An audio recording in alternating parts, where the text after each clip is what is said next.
Swearing in of Associate Justice Neil Gorsuch. His confirmation was the culmination of a thoughtful and deliberative process that the president started almost a year ago when he released his initial list of potential nominees for the Supreme Court. In September, he released a final definitive list promising to select only from those individuals who would continue the legacy of the great Justice Scalia on the bench. And today, the president celebrated our new Associate Justice, who will protect our Constitution for generations. It was definitely a great day to kick off the week and another productive week that we will see here at the White House. Before I get into the upcoming week, just a couple updates from over the weekend. First, the president spoke with Prime Minister Löfven of Sweden to express our condolences for the loved ones who were killed in Friday's terrorist attack in central Stockholm, Sweden, and to wish a speedy recovery for those who were wounded. The president also called President Sisi yesterday to convey his deepest condolences to Egypt and the families who lost loved ones in the heinous attack that occurred there. Dozens of innocent people were killed and many more were injured on this Holy Palm Sunday. The United States condemns in the strongest terms these barbaric attacks on Christians' places of worship in Tanta and in Alexandria. The president also spoke with the King of Saudi Arabia, the Prime Minister of Japan, the acting president of South Korea, all about the United States' military strike on the airfield in Syria. All of the leaders expressed support for the United States' necessary action in response to the horrible chemical and bomb attack on innocent civilians. And yesterday he spoke with Commander Andrea Slow, the commanding officer of the USS Porter, and Commander Russell Caldwell, the commanding officer of the USS Ross, to thank them and their teams for successfully carrying out that strike. During these calls, the president communicated that he could not be more proud of the crews of these two ships and their flawless execution of these operations.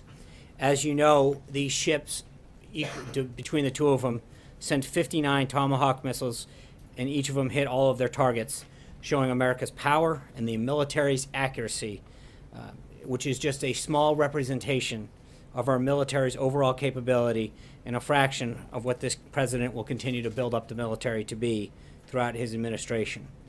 The sight of people being gassed and blown away by barrel bombs ensures that if we see this kind of action again, we hold open the possibility of future action. The resulting action of what happened ensured that their fueling operation is gone from this air facility. 20% of their fixed-wing aircraft were destroyed and knocked out. And I think by all measures, the world and domestic reaction was highly laudable for the president's action. Additionally, obviously, we're all aware that the president had a very successful visit with the Chinese president, and it concluded on Friday. As you've read, one of the most significant developments from these discussions was the agreement to create a 100-day initial plan, hopefully with some tangible near-term deliverables, to lead to a more balanced economic relationship between our two countries. As that develops, we'll make sure that we provide you with additional details. And this morning, the president was glad to see Toyota announce that it will be spending $1.33 billion in its Kentucky plant as part of its plan to invest $10 billion in America over the next 5 years. A continued signal of the confidence that businesses have in the American economy under President Trump. Now, in terms of the week ahead, tomorrow the president will have a discussion on strategy and policy with several members of his cabinet and a group of CEOs. This is a follow-up from his meeting with 20 CEOs from the Strategic and Policy Forum just this past February with some of those same business leaders and some new ones. First, they'll meet in small interactive groups, each led by a cabinet member, to discuss the priorities for those cabinet secretaries and their agencies. The president will then oversee a report that will be presented to the group, by the group rather. The cabinet level participants will be Secretary of Commerce Ross, Secretary of Education DeVos, EPA Administrator Pruitt, OMB Director Mulvaney, and Secretary of Transportation Elaine Chao. We'll have the full list of additional participants for you later. As part of the effort to de-escalate the conflict in Syria and press for a political process that can resolve the conflict and eventually result in a transition of a new legitimate Syrian leadership, U.S. Special Envoy for Syria will be coming to Washington tomorrow for consultations with the State Department and with National Security Advisor McMaster here at the White House, among others. He has been overseeing the political talks among Syrian parties in Geneva. On Wednesday, we will welcome the Secretary General of NATO, Jens Stoltenberg, to the White House. The President and the Secretary General will have a joint press conference later in the afternoon.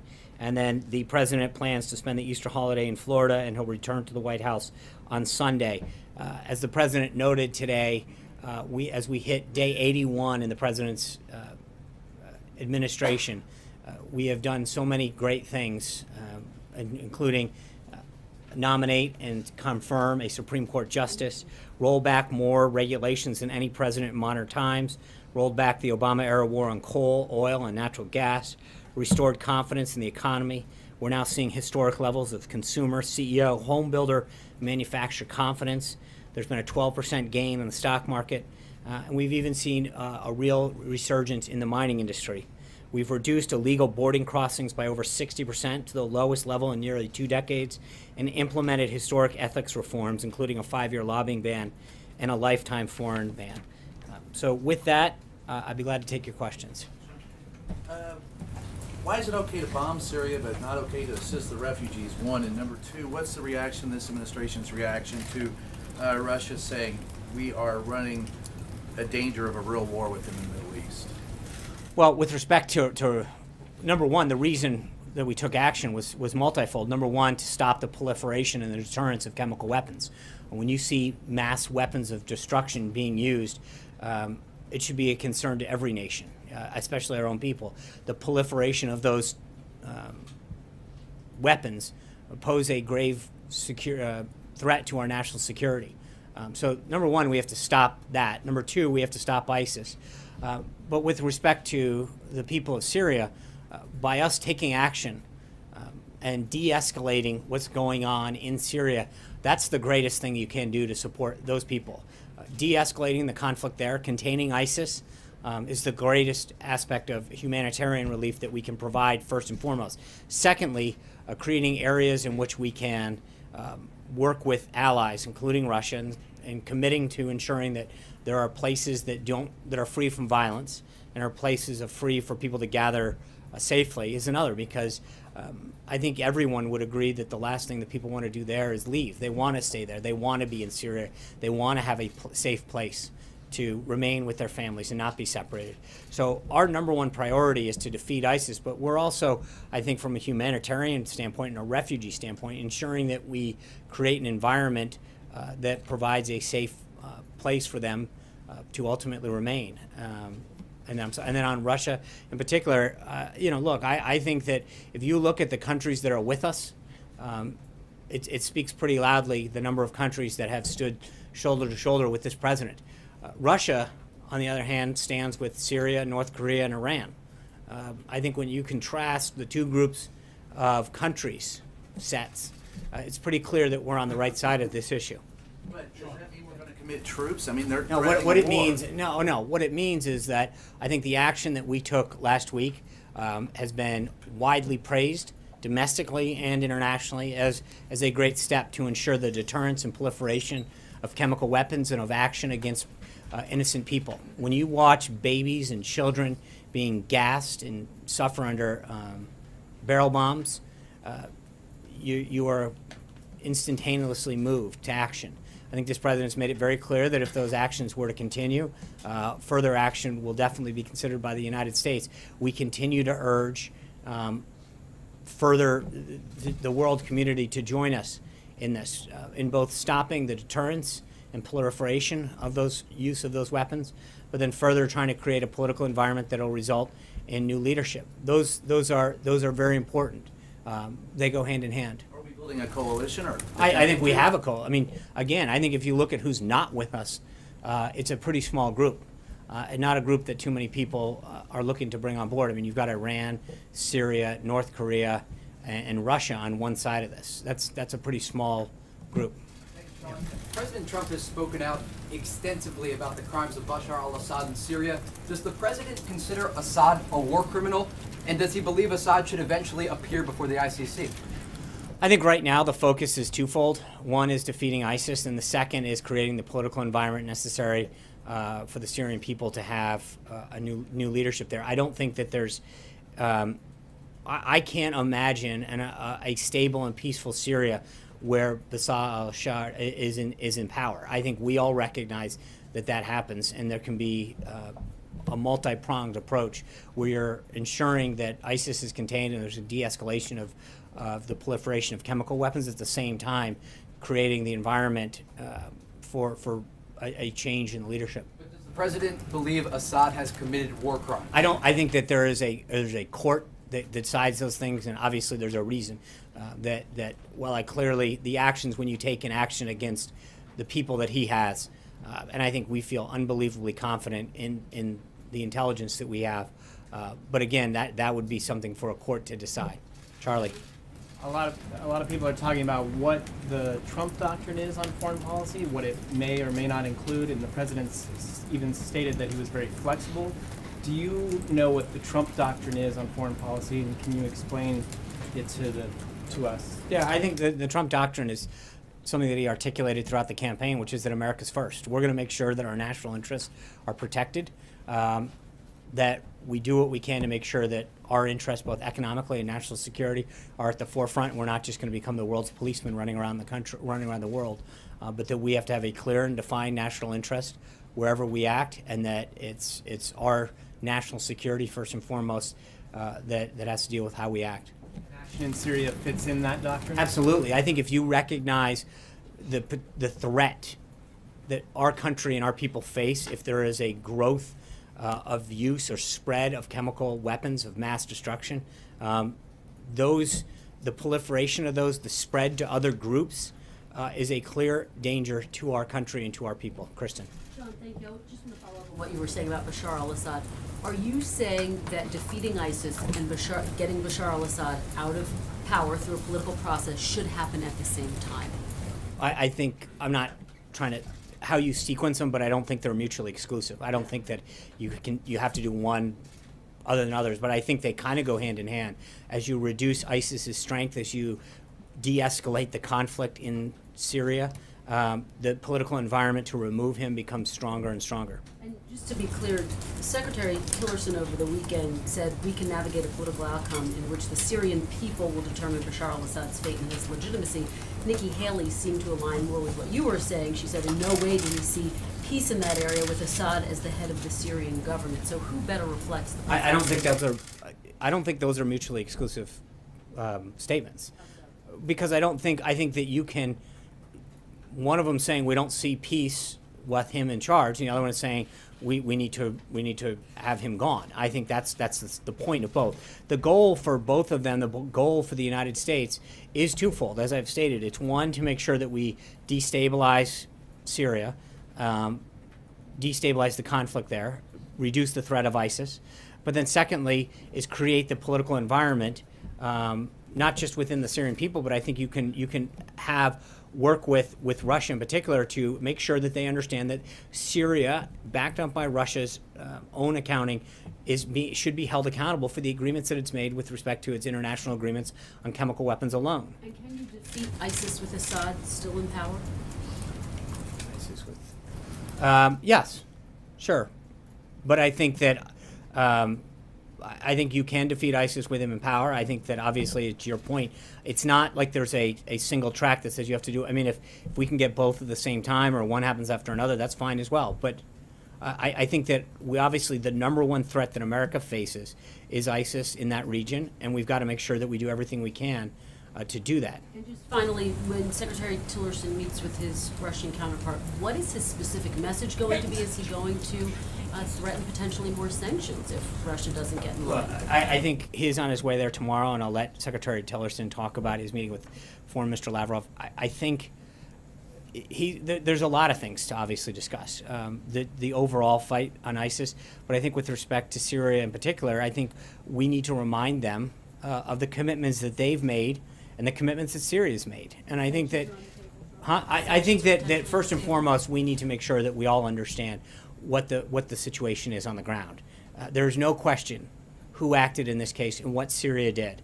And I think that we need to make sure that Russia fully understands the actions that Assad took, the commitments that Syria has made, and Russia has equally agreed to those same understanding. So getting them back on the same page, first and foremost, would seem the logical step. But secondly, and I guess equally as important, is to make sure that the areas where we can find a commitment to defeat ISIS is something that we share. Major. So would the president want the Secretary of State to put the threat of sanctions on the table to get Russia's attention in this matter? Because the Secretary of State said Russia is either complicit or incompetent. What does the president believe Russia actually is in this matter? Well, look, we'll have plenty of time to discuss how those talks go. I don't want to. The one thing the president's been very clear on from the get-go is he doesn't like to telegraph all the cards that he has. I think he wants to see how that conversation goes with Secretary Tillerson. If we can get them to agree to commit to action on defeating ISIS, get them. Well, I think that's what they're going to have a discussion about. I think that we need to see what goes beyond rhetoric and where that talk starts, and what they're willing to commit to in action. I think that's important. To get ahead of this right now, before they meet, is not something I want to do. I'd like to let Secretary Tillerson meet with Lavrov, have that conversation, and then report back. Jen? Yeah. Ask you more quickly about the White House itself. What is the president's perspective on the current ability of his senior advisors to resolve their ideological differences, resolve their personality differences, and work as a team? He's very confident in that. Because this is the same group with the same ideologies, the same strengths. They came together for a common purpose to win a campaign.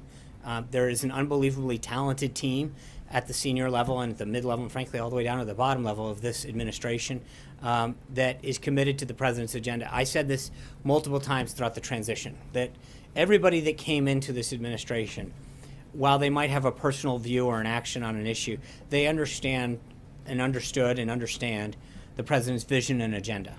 And their goal of coming into this was to understand, first and foremost, that it is the president who made pledges and promises to the American people about the direction he'd take this country and the actions he's taken. And he is doing that, and I just read off a series of them in terms of the judges that he's appointing, the Congressional Review Act pieces of legislation that he signed, the executive orders. When you look at the actions that he's taken and the results that he's getting, 60% down on the border, nobody would dispute the fact that immigration was a hot topic during this campaign. And the president's actions are seeing results. And I think you're seeing it both on the market and on our national security front. So he understands that we have some pretty smart, talented individuals who are opinionated on a lot of subjects, but that our battles and our policy differences need to be behind closed doors.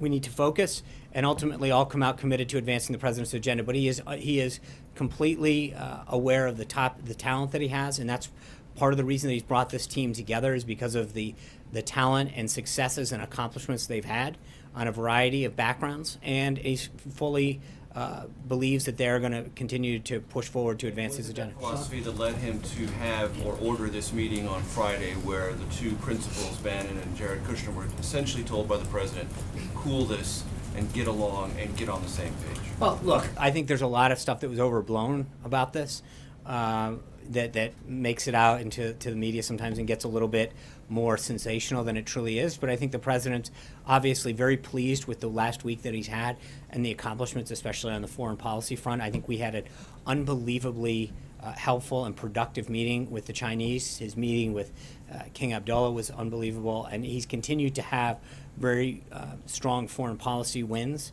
in terms of the relationships that we're making with other heads of state. The attack on Syria won not just bipartisan praise here at home, but world praise. And I think that he recognizes that sometimes some of this spills over, these policy differences and discussions, and he's made sure that the focus stays on advancing the agenda. So, Sean, thanks. Yeah. If you're saying one of the priorities is to see a regime change in Syria, how far is the president willing to go to see Bashar al-Assad out of power there?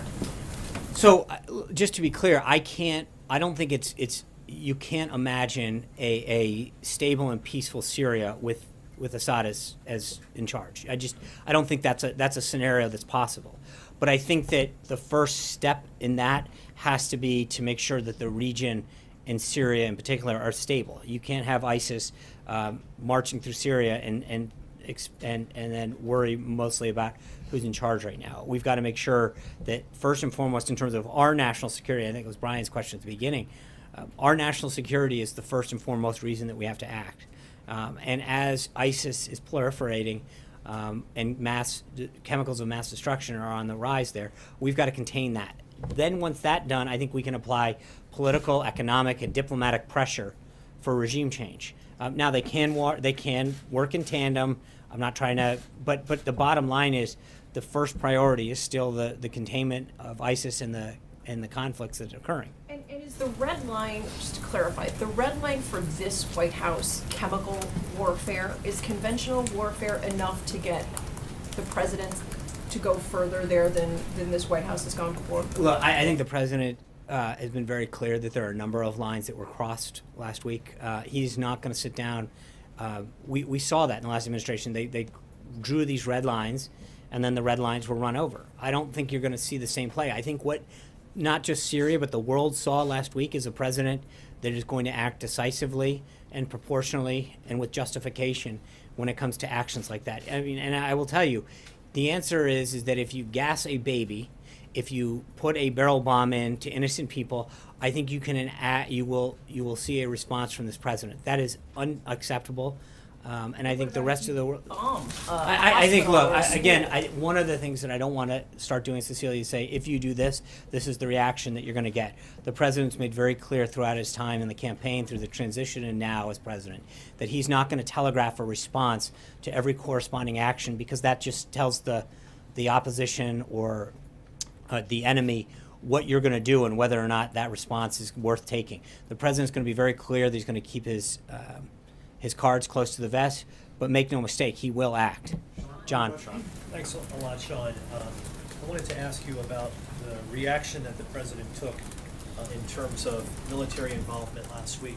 You said in your statement that all 59 of those cruise missiles hit their intended target, and yet we're seeing reports that that military airbase in Syria continues to be used by the Syrian military. Yeah. Given that, how can you consider that particular mission a success?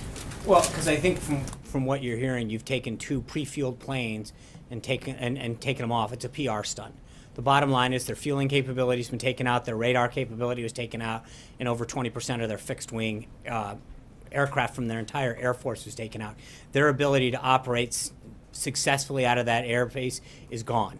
Like I said, they as a PR stunt, they took some pre-fueled planes, pushed them over to make it look like nothing is. But make no mistake about it, their radar capability is gone, their fueling capability is gone, and a good chunk of their aircraft is gone. That's a huge success. John Gizzi. I just want to ask you one other question. Okay. Following up on what Major Garrett asked, sort of about these reports of a shakeup at the White House. There have been various reports that the Deputy National Security Advisor, K.T. McFarland, is stepping down from that post. She'll take on the post of U.S. Ambassador to Singapore. Can you confirm that? And what's behind that particular move, if indeed that's the case? I appreciate. Look, I've said many times before that we're not going to get into personnel announcements until they're ready to announce. I would say that two points on that. One, when General McMaster was announced, it was pretty clear. We said it at the time. You all asked the question whether or not he would have the ability to shape the National Security Council in his liking with the president's concurrence. I think you've pretty much seen that was an accurate statement at the time, and it continues to be now. And General McMaster has the president's confidence to ensure that our National Security Council is shaped in a manner that best serves the President of the United States in every way, shape, or form. Secondly, to your point, I think the staff said it over the weekend, I'll reiterate it, the only thing that's being shaken up in Washington right now is being shaken up is Washington. I think this president continues to show that he's going to be a disruptor and do things differently and bring real change to Washington. John Gizzi. Thank you, Sean. Two questions. First, the previous administration was in touch with the Assad opposition and gathered conclaves of different groups, including the Free Syrian Army. Is this administration in touch with the same anti-Assad forces, political and military? Yeah, I'm not going to go into details on what we're doing and who we're talking to. I think that's obviously didn't prove too successful last cycle, last administration in terms of regime change. So I'm going to not get into telegraphing what we're doing and how we're doing it. On the domestic front, Congressman Ron DeSantis wrote the president just last week to call in very strong language for him by executive order to end what he calls the OPM rule of 2013. That was an executive order, of course, that undercut the Affordable Care Act's amendment saying that members of Congress and their staff could not get health care and special subsidies unlike any other American. And he said, as soon as that is eliminated, Congress will move faster because they and their staff will not have special treatment. Is the president going to use his pen and get rid of the OPM order? I'll have to look at that. I know Secretary Price has been dealing with a lot of, I know that's an OPM order. Secretary Price has been reviewing all of the necessary implementation documents and orders with respect to Obamacare. I know that he's working with Director Mulvaney. Director Mulvaney, I anticipate, will be here with you guys at some point, probably tomorrow, to talk about some reorganizing of government. That might be an appropriate time to talk to him specifically about that. Dave. Thanks, Sean. The list of judges that the president put out last year, saying these are the people I would consider nominating, you referred to earlier. In the end, Democrats still tried to filibuster Judge Gorsuch. Right. So what difference from that perspective did putting out that list make in the end? That's a great question. I think what it showed first and foremost is the president kept his word. The president put out a list of people and campaigned on it and said, if you elect me, these are the type of justices that I will choose from. And they are originalists. They are going to read and interpret the Constitution as it was written and meant to be.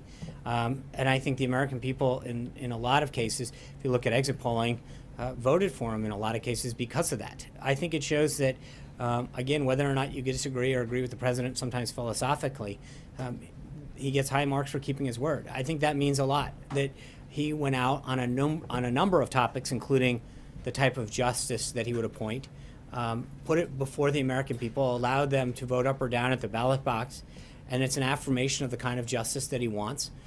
But it's also a continuation to know that the president is going to be someone who makes a pledge to the American people and keeps it. He's going to obviously have other federal judges to nominate, maybe hope Supreme so. Court judges. What else has he? What else did this process teach him? Anything? Well, I think from a political side, it was pretty obvious that you can disagree with Judge Gorsuch's judicial philosophy. But I think by every standard, he was a very highly qualified justice. The American Bar Association rated him their highest. The people who have worked for him in the past, his judicial record in terms of the number of cases where he was in the mainstream and Democratic appointees sided with him. And I think it basically showed the president that trying to work with Senate Democrats wasn't really was somewhat of a futile task. That these were people that made up their mind by and large, regardless of who the person was, and we're going to vote it down. So that would probably be the biggest lesson. But it also shows that when you've got the right individual, you've got someone who's eminently qualified. We're gonna succeed in getting them done. Blake. Let me turn your attention to tax reform real quick, and I've got a few. There's a report out there that says the president has basically gone back to the drawing board as it relates to taxes. Yeah. Is that accurate, or No. does he still, what he put out there on the campaign trail, is that still the backbone of what he wants to see get done? Yeah, I mean that's the backbone. But I think that what you're seeing is us going through this process of his economic team, everyone from Secretary Mnuchin to Secretary Ross to Gary Cohen and others, sitting down internally and beginning that process of meeting with groups that have been advocating for tax reform since 1986, kind of the ink on that one dried, and starting to meet with outside groups, industry groups, individuals, members of Congress, to get their input. This is going to be a major undertaking, and I think we want to make sure that we listen, have their ideas and their input as we move forward. But this is the beginning phases of that process. You mentioned Gary Cohen. He said on Friday that there's been this August deadline that Steve Mnuchin and others have talked about, and Friday Gary Cohen suggested that August might not be the deadline. Is this timeline getting pushed at this point? Well, it's not getting pushed. I think it's just getting, obviously that still would be a great opportunity before they leave for August recess, but we're going to make sure that we do this right, and we do it with the input of all of the individuals, groups, and members of Congress that have had a long time interest in doing this. And it is a big deal, right? You've got the ability for our businesses and industries to be more competitive in the global market, and then you want to make sure that you're providing middle income tax relief that creates economic growth throughout the country. So Americans are filling out their tax reforms right now for 2016. This time next year, they're going to fill it out for 2017. Will they have a 2017 tax cut this time next year? I think middle income Americans, I hope, have a tax cut by then. Jeff. Sean, during the campaign. Sorry, it's. That. I know. You can go next. Then Careful with that. then candidate Trump was pretty critical, or excuse me, was pretty complimentary of President Putin. Now, after seeing how Russia has reacted in Syria, what's his view of President Putin now? I think it's always been the same, respectfully, which is that if we can get a deal, we have a shared interest in, particularly in the area of ISIS. And if we can defeat them, and if we can work with them on a plan to defeat them, then we're going to do it. But he's also said, and I think sometimes people cut off part of the quote, which is, and if we can't work with them, then okay. But the president came into office to really focus on two fronts: keeping our country safe and growing our economy and putting people back to work. And I think if Russia or any other country can help us achieve those two goals, either through market access on additional products and services from the United States into a major marketplace, but more importantly, it helps keep our country safe through a combined effort to defeat something like ISIS, especially in a place like Syria where they're playing so prominently, then I think we want to work with them. But if we can't get a deal with them, then the president's not going to be disappointed. But he would like to do what he can to work with these individuals to make it happen. Jim. Would you still describe him in the same way that he did several months ago as a leader who he viewed as stronger than President Obama? I think we'll wait and see. We're 81 days in. I think Secretary Tillerson will have a lot of information after he meets with Foreign Secretary Lavrov. Ask you one other question on trade. Did you mentioned the 100 days agreement that the president and president of China agreed on? Did China offer to give U.S. some concessions on beef exports and financial investments as part of that? Yeah. Look, this is an initial working plan that they're going to try to hammer out what that 100 days looks like. And then they call them like way stations. Like, what are those stops between 100 days and now? That would be things that both sides would be looking at. And I think, obviously, beef exports and additional market access in China, intellectual property, the ability to have foreign ownership, especially in the services industry, is something that has been a big prize of U.S. exporters and industry for a long time. But it is something that is being hammered out as we go forward. So that's the plan was to put together a plan, and there's a lot of pieces that both sides would like to see in there, and these benchmarks between now and those 100 days. But that plan is something that they talked about putting together during the over day that they met together. And it is something that the counterparts are now going to continue to flesh out. So there's a lot of topics that got put on the table. We're going to see how that works. Jim. Thank you, Sean. What is the status of, and a multi-part question, what is the status of the renegotiation of NAFTA, and what is the White House doing to tweak NAFTA in U.S. interests? And is there concern about getting it done before the Mexican elections heat up at the end of the year? Well, the first thing with respect to trade is, we need the Senate to approve Robert Lighthizer as the next U.S. trade representative. That's obviously, USTR drives that. And so our focus is getting that done, and it'll be ready to go. We still have an official 90-day notification that we'd have to give Congress. And so once we get Ambassador Lighthizer confirmed, we'll be ready to probably announce a better work plan on that. But as of right now, that's not there. Jeff Zeleny. Mr. Trump, as a private citizen, had a lot to say about Syria. One of the things he said that the president, then President Obama, needs to seek congressional approval. Some members of Congress believe he should as well. What is his plan to explain his strategy in a broader sense, and why does he not need congressional approval in his view? I think Article 2 of the Constitution is pretty clear that when it's in the national interest of the country, the president has the full authority to act. He did that. He and his team spoke extensively to congressional leaders on both sides of the aisle that night to describe the action that's being taken forward. So I think we have fully fulfilled every obligation, but the power vested in Article 2 is very clear with the president's ability to act. In terms of things happening here at the White House behind the scenes with his staff members, obviously there were some ideological and policy differences on this particular military action last week. Does the president believe, or do you believe, that this has been smoothed over in the short term, or there has been a long-term solution to the fighting between Steve Bannon, Jared Kushner, and others? Are you talking specifically with Syria, or are you talking? Specifically with Syria, there was a disagreement, but is this a short-term fix to this problem, or do you believe, does the president believe, that there is a longer-term fix to this infighting that has really plagued his administration? Well, again, I'd say a couple things, Jeff. One is a lot of this is frankly overblown. But number two is the reason the president's brought this team together is offer a diverse set of opinions. He doesn't want a monolithical kind of thought process going through the White House. He wants a diverse set of opinions. He is the decider. He has people come in and give him a variety of options and plans. He went back and forth over that 72-hour period where he wanted additional options, additional explanations and questions answered. That's how